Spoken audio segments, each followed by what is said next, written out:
Well, hello everyone, and welcome to the Jurassic Dictionary, where I like to delve into history and either old-fashioned or even extinct words in order to learn more about our history, which is communicated so well by language and the evolution of language, and perhaps to revive some of those words.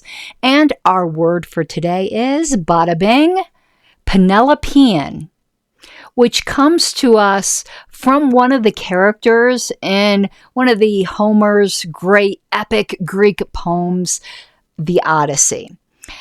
And in that tale, Odysseus, whose Latinized name is Ulysses, you may know it that way, is coming home from the Trojan Wars to his kingdom of Ithaca, to his long-suffering, long-awaiting, and very cunning wife, Penelope. We get some of these adjectival, is that the way you say it, names from Greek mythology. This isn't the only one. One that's in widespread use today is Herculean, for something that's very difficult, that takes a strong man, takes a he-man to do. But Penelopean is such a similar word, and it has come to mean a woman who's clever, cunning, faithful, with perseverance. But there's also a secondary meaning to it, or maybe you can call it a penumbra of the word, and this is why it was brought to my attention. It was actually brought to my attention by my friend Sylvia Arrowwood. I happen to be a member of the Libertarian Party, and she said, oftentimes, we are just engaged in a Penelopean task, and I'll explain how that relates in one moment. So, in the myth, Odysseus, again, he's gone for a while. Penelope's quite the catch because he's presumed to be dead, so she's the presumed widow and de facto queen of the kingdom of Ithaca, and she is plagued on all sides by suitors who are becoming more and more persistent. But what she tells them is that she needs to honor her father-in-law, who is elderly and will be passing on, by weaving a suitable funeral shroud for him. And during the day, the suitors and other people watch her weave this cloth, and by night she takes apart her weaving, only to weave it again during the day. So in this myth, she is staving off making a decision because she is still persevering for the return of Odysseus by doing her work and then undoing some of it at night. Obviously, she can't undo all of it, or it would be obvious she's not making any progress. So it's kind of a 3 steps forward, 2 steps back thing, and that's how my friend was relating it to some of the work we do in the Libertarian Party on how it can feel very Penelopean, but those of us who do it are doing it out of integrity and perseverance and principle and steadfastness and faithfulness. And I just loved that imagery.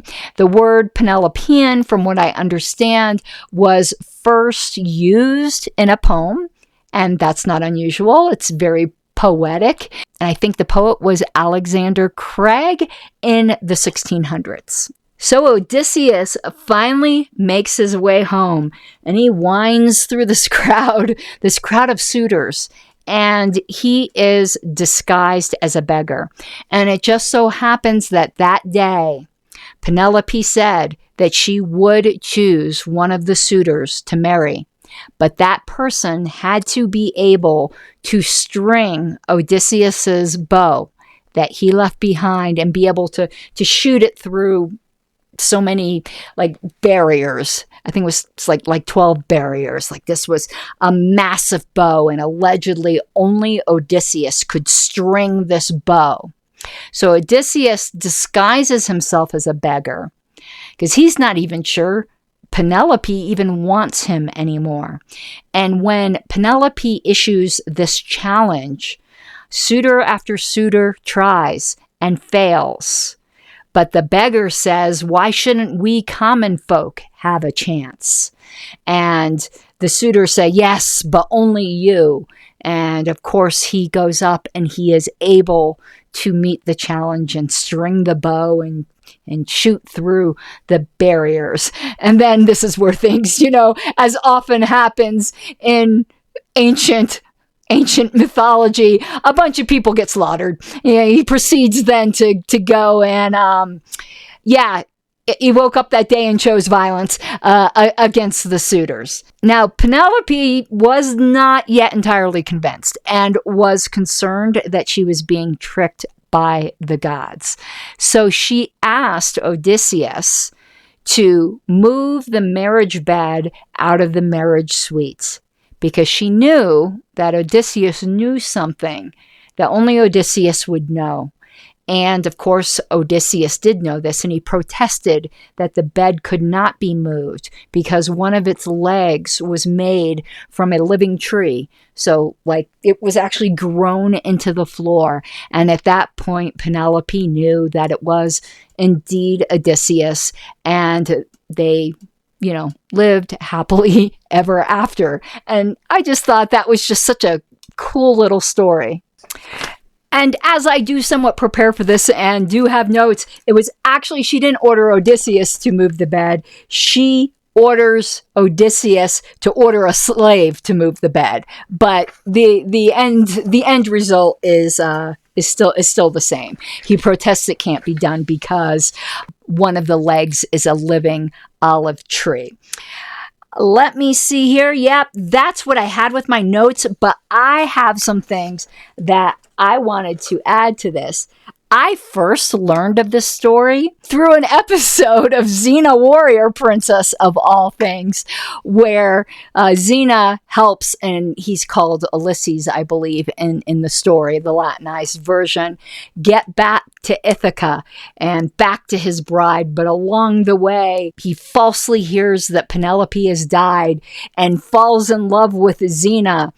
And when he's trying to string the bow to at least get his kingdom back, Xena's crawling under the table and helps pull it and all of this, and insults him so that he falls out of love with her. Like, she tricks him, and he knows she tricked him, but doesn't want to get between him and Penelope, and then sails off with Gabrielle for the rest of their adventures. And also, it fascinated me because it's also part of that new epic musical that, if you watch TikTok at all, you have seen all of these people lip syncing to songs that are just wonderful from this musical that I believe's called Epic.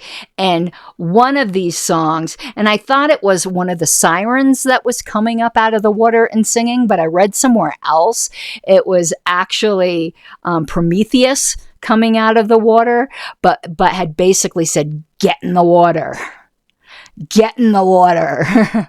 And it said, don't mistake my threats for bluff. You have lived quite enough.